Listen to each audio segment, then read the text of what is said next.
Cientistas descobriram por que as ondas magnéticas do Sol se fortalecem e crescem à medida que emergem de sua superfície, o que poderia ajudar a resolver o mistério de como a coroa do Sol mantém suas temperaturas de vários milhões de graus.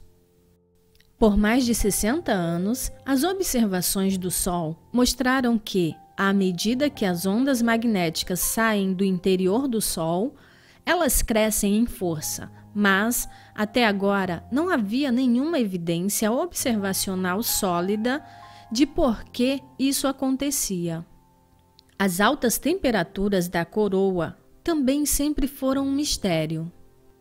Geralmente, quanto mais próximo estamos de uma fonte de calor, mais quentes nos sentimos. No entanto, isso é o oposto do que acontece no Sol. Suas camadas externas são mais quentes que a fonte de calor em sua superfície. Os cientistas aceitam há muito tempo que as ondas magnéticas canalizam energia do vasto reservatório de energia interior do Sol, que é alimentado por fusão nuclear, para as regiões externas de sua atmosfera. Portanto, entender como o movimento das ondas é gerado e se espalha por todo o Sol é de enorme importância para os pesquisadores. Entender o movimento das ondas pode ajudar os cientistas a descobrir a peça que está faltando no quebra-cabeça de por que as camadas externas do Sol são mais quentes que sua superfície, apesar de estarem mais longe da fonte de calor.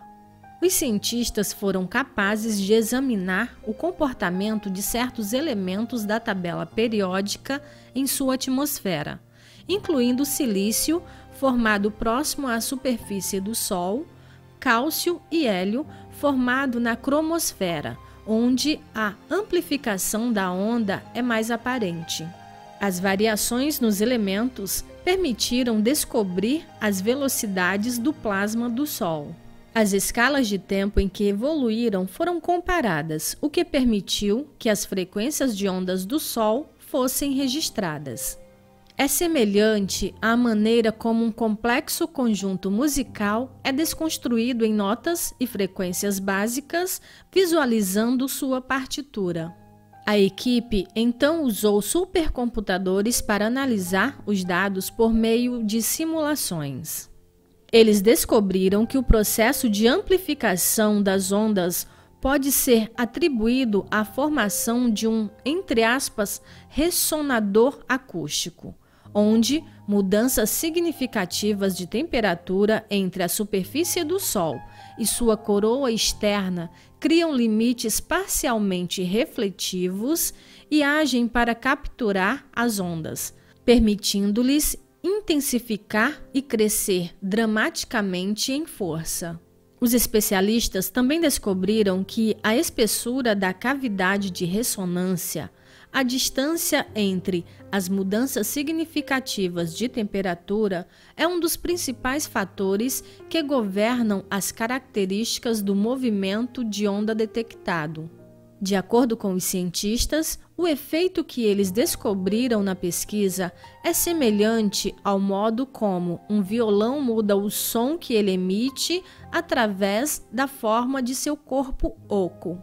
Se pensarmos nessa analogia, podemos ver como as ondas capturadas no Sol podem crescer e mudar à medida que saem de sua superfície e se movem em direção às camadas externas. Esta nova pesquisa abre as portas para fornecer uma nova compreensão do mistério que envolve as ondas magnéticas do Sol. Este é um passo crucial para explicar o problema de aquecimento na corona, onde a temperatura a alguns milhares de quilômetros da superfície é mais quente que a própria fonte de calor. Nesta zona de aquecimento preferencial, acima da superfície do Sol, as temperaturas sobem globalmente. Estranhamente, os elementos individuais são aquecidos a diferentes temperaturas ou preferencialmente. Alguns íons mais pesados são superaquecidos até ficarem 10 vezes mais quentes do que o hidrogênio que está em toda parte nesta área, mais quente que a superfície do Sol. Estas altas temperaturas fazem com que a atmosfera solar cresça para muitas vezes o diâmetro do Sol, e são a razão pela qual vemos a coroa estendida durante os eclipses solares. Nesse sentido, o mistério do aquecimento coronal é conhecido dos astrônomos há mais de meio milênio, mesmo que as altas temperaturas só tenham sido observadas apenas no último século. A resolução deste enigma permitiria aos cientistas prever e entender melhor o clima solar, que pode representar sérias ameaças à rede elétrica da Terra. E o primeiro passo é determinar onde o aquecimento da atmosfera exterior do Sol começa e termina. Espero que tenham gostado do vídeo. Obrigada a todos e meu agradecimento especial aos meus apoiadores.